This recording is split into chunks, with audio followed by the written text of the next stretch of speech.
السلام علیکم ورحمۃ اللہ وبرکاتہ۔ بسم اللہ الرحمن الرحیم۔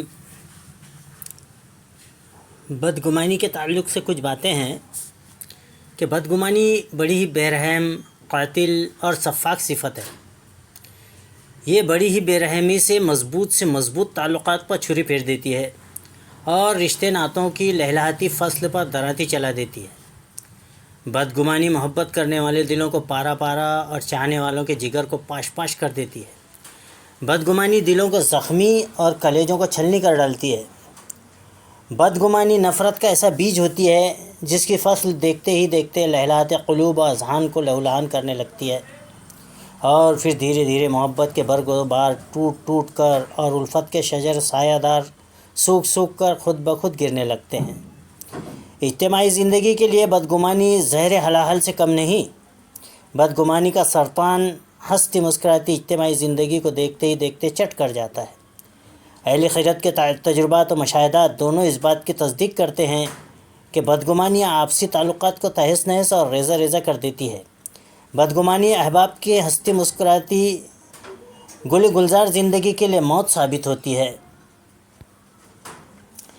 بدگمان شخص رائی کو پہاڑ اور حبہ کو کبہ بنا کر اپنے اس مذموم اور مہلک صفت کو غذا فراہم کرتا ہے اور سوسائٹی کو ناقابل تلافی نقصان پہنچاتا ہے۔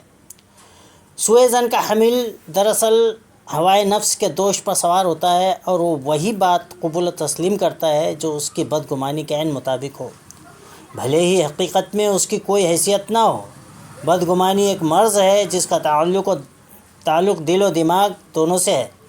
یہ خطرناک اور مہلک اور مفسد مرض جب کسی پر اپنا پنجہ گاڑ دیتا ہے تو اسے حق بات قبول کرنے سے روک دیتا ہے، اور پھر وہ شخص وہی بات پسند فرماتا ہے اور قبول کرتا ہے جو اس کے من کے موافق ہو، چاہے وہ حق سے کتنا ہی دور کیوں نہ ہو۔ شیخ الاسلام ابن تیمیہ رحمہ اللہ نے بعض امراض قلوب پر گفتگو کرتے ہوئے حسب عادت و حسب توقع بڑی ہی معنی خیز اور واقعیت سے بھرپور نکتہ آفرینی کی ہے۔ من فی قلبہ مرض یاخذ من کل کلام ما یناسب موضع۔ ایسا شخص وہ بات ہرگز نہیں قبول کر سکتا جس سے اس کی بیماری کو غذا اور تقویت نہ ملتی ہو، بھلے ہی اس میں اس کے مرض کے لیے شفائی کیوں نہ ہو۔ بدگمانی کے مرض کا شکار شخص بھی عموماً ایسا ہی ہوتا ہے۔ بارہا یہ دیکھا گیا ہے کہ بدگمان شخص کی بات جب صدق و صفا کے میزان پر تولی جاتی ہے یا حقیقت کی کسوٹی پر اسے پرکھا جاتا ہے تو اس کی وہ بات یا تو بالکل جھوٹ اور فراڈ نکلتی ہے یا پھر بات کچھ اور ہوتی ہے، سیاق و سباق کچھ اور ہوتا ہے، مگر بدگمانی نے اسے کچھ اور بنا رکھا ہوتا ہے۔ پھر اگر اس کا ضمیر زندہ ہے تو حسرت و ندامت کے سوا اسے کچھ ہاتھ نہیں آتا۔ اسی لیے شریعت مطہرہ نے خبروں کی تحقیق کرنے کا حکم دیا ہے تاکہ سوء ظن پر لگام کسی جا سکے اور حسرت و ندامت سے بچا جا سکے۔ یا ایھا الذین آمنوا ان جاءکم فاسق بنبأ فتبینوا ان تصیبوا قوما بجہالۃ فتصبحوا علی ما فعلتم نادمین۔ تاہم اگر کسی کا ضمیر مردہ ہو جائے، دماغ شیطان کا گھونسلہ بن جائے اور وہ ابلیس کا اعلی کار بن کر خود ہی مختلف انداز میں جھوٹ و فراڈ کی نشر و اشاعت کرنے لگے تو اس کا حکم دوسرا ہے۔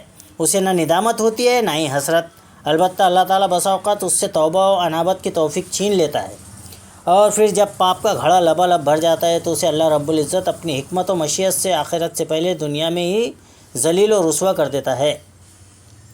شریعت مطہرہ نے بدگمانی کو جھوٹ کی بدترین شکل قرار دے کر اس سے منع کیا ہے۔ ایاکم والظن فإن الظن اکذب الحدیث، اور پوری صراحت کے ساتھ اسے عین گناہ قرار دے کر نہایت سختی سے اس سے روک دیا ہے۔ یا ایھا الذین آمنوا اجتنبوا کثیرا من الظن ان بعض الظن۔ سوء ظن رکھنے والا آنکھیں رکھتے ہوئے بھی ایسا اندھا بن جاتا ہے کہ اسے اس کی ہوائے نفس کے خلاف سورج بھی نظر نہیں آتا۔ ہاں، تاریک رات میں چلنے والے سیاہ چوٹی کو وہ اپنی سوء ظن کی آنکھوں سے دیکھتا اور اس کی تحلیل کرتا رہتا ہے۔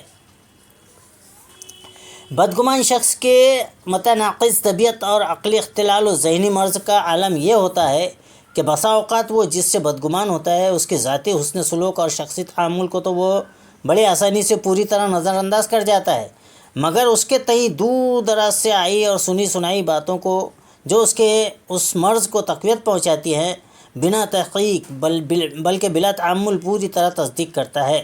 گویا یہ بیماری اس کو اس لائق نہیں چھوڑتی کہ وہ اپنے ذاتی حواس اور عقل و خرد پر بھروسہ کر سکے۔